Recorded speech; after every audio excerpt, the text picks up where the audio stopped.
Hey, welcome back to the channel. It's time for War 4 of the season. A lot of really cool fights. This was on New Year's Eve, and that is going to come into play a little bit. A lot of Archangel, and I am excited about how much I'm getting to use him. There is a little bit of nuance to him, at least more than I originally realized, so I'm excited to talk a little bit about that. And then a mistake was made. It was definitely made. First death of the season. It is what it is. I'm not going to try to go deathless. I want to take as many fights as I can and get in there and learn and be an asset. So it is what it is, but I'm excited to show it to you so that you can hopefully learn from it and not make the same mistakes I did. All right, let's get into it.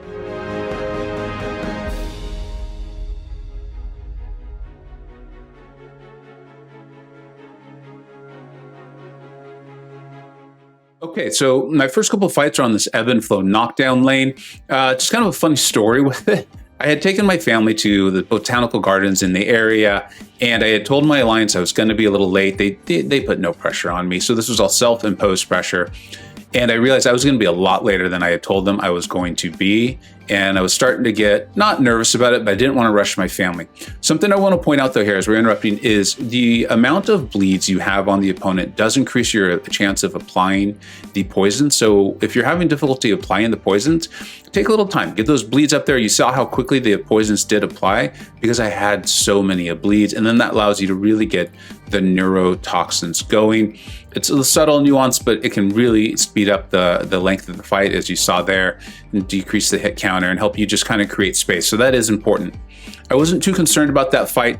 And you know what? I grossly underestimated this fight here. Just for a little bit of context, I had told my family, look, I need 15 minutes. I got to get this cleared. And they were very understanding. And so I went over, I'm crouched down in this garden, kind of surrounded by some bushes and some trees, lots of families walking around, taking a look at me. I can hear the kids talking, but I really underestimated this fight. We'll talk about it in a little bit. I don't want to make this sound like this is the toughest fight on the map. I don't think it is. In fact, I think it's a good stretch from it. But I had just soloed Fury on Mixed Master with Archangel the War before. That went very, very well. And this is not nearly as difficult. I'm going to link in the description, I'm going to link exactly how this fight should go.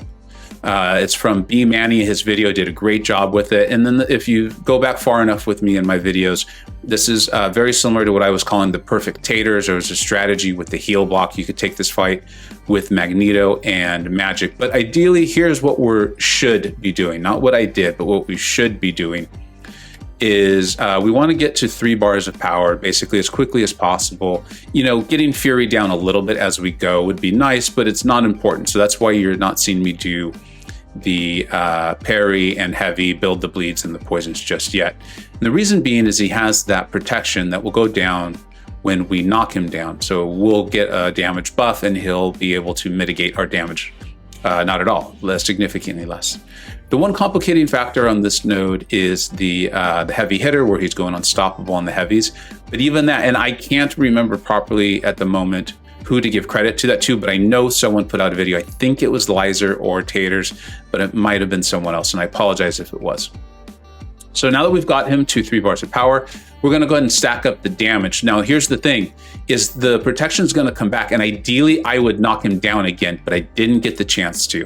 I think I stacked the neuros too much, and if I was going to do this over or provide advice, it'd be to just kind of slow down that phase. Then when he triggers his second life, you want to throw your SB3 as quickly as possible. As you can see, the heal block from the neuro is on, the neuro is doing damage, but man, it would be nice to have had the protection down too. And I think that would have just made this a solo. He'd be dead by now. So then I'm frustrated. I could say, I hear families walking by. They're looking at this grown man crouching beneath the bushes, trying to figure this out. And I just got frustrated. I did. I made a mistake that shouldn't happen. Don't let that happen to you. And I just completely forgot that even he has heavy hitter. And this is where I wanted to give credit to Lizer or Taters. I'm not sure. I can't recall off the top of my head who it was. And I tried to look for the video and I couldn't find it. But there's actually a little window there where if you time it properly, you can heavy into his heavy. I was momentarily annoyed. I was frustrated mainly because I took time away from my family and I had the whole BG waiting for me.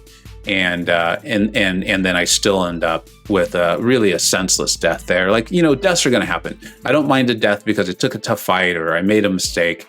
It is what it is. No big deal. But to get one like that from just saying, I could have maybe waited another hour. I ended up checking with my BG and they were like, yeah, you were fine. So it is what it is. Didn't ruin my day or anything like that. It doesn't ruin my season. It's fine. And then here, I just healed up. I was already boosted well. I knew how to do this. And so I just went back in. I wanted to get it done. I wanted to get back to my family. And here's the window I'm talking about. See, it's like he just goes in for the pause there, and you've got this little window where you can totally just land your heavy. It's not really an issue or a problem. So he's down. Real irony is the next fight was actually still linked. That's how much they weren't waiting on me. I was not holding anyone up.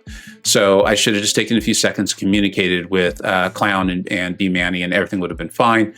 So she was still linked. The link was it was strike back, but because I'm not going to be throwing specials with Archangel anyways, as you see there, I parried twice because I wanted to let the poisons land, right? I wanted to take advantage of the high amount of bleeds I had on her, and she just went down so incredibly fast. So moving on, this was another fight. I wasn't really worried about it. It was encroaching stun versus magic.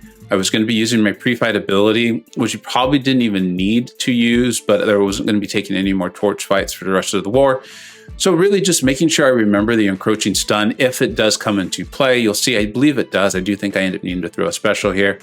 So I missed the initial parry. Having taken a similar fight before, I know that Magic kind of does a similar little pause after her heavy. So I was able just to heavy into there, get temperatures and smolders up. She's melting. I felt like if I had really pressed, I probably could have got her down, but with limbo and things, I didn't want to mess with that. Definitely throw the special in time for the encroaching stun. This fight was never in doubt, was never really a concern, but it does feel good, or it is smart to still play it properly if you can. And so there it was trying to manage her limbo a little bit as far as the damage back to me. But again, I didn't plan on taking any more fights with him. Really not a concern. This fight I want to talk about a little bit. This is the second or third time I've already seen Immortal Abomination on this redoubled determination. And it actually is, if you're taking it with Archangel, you'll see how quickly Archangel will melt him. But I also got a cool tip from B Manny on this, and I think it's important to point out that if he's awakened, the first time I took it, I thought Immortal Abomination was placed with suicides. And then I was like, no, why would he have 3 poisons on him? The awakened ability is actually helpful to Archangel. As you can see, I'm still kind of hurrying a little bit. It was very much a family day for me, spending time with my family. So I put on the regen boost, but there's heal block on the note. So I wasn't fully present, but I knew how the war was going and I knew how these fights would go. So I was just, getting them done. But you see, he started with those poisons, and that allows Archangel to just melt him, right? Like that's the potentially difficult part with Archangels, getting the poisons to apply and then transferring them into neurotoxins. All right, sorry about that. I had a quick sneeze. And so that fight can actually get simplified pretty quickly. And then because of the evade ability, I was trying not to push him to his SP2, but then I realized Archangel's going to end that fight so fast, I can just block the SP2 if I really get into it. Really not an issue.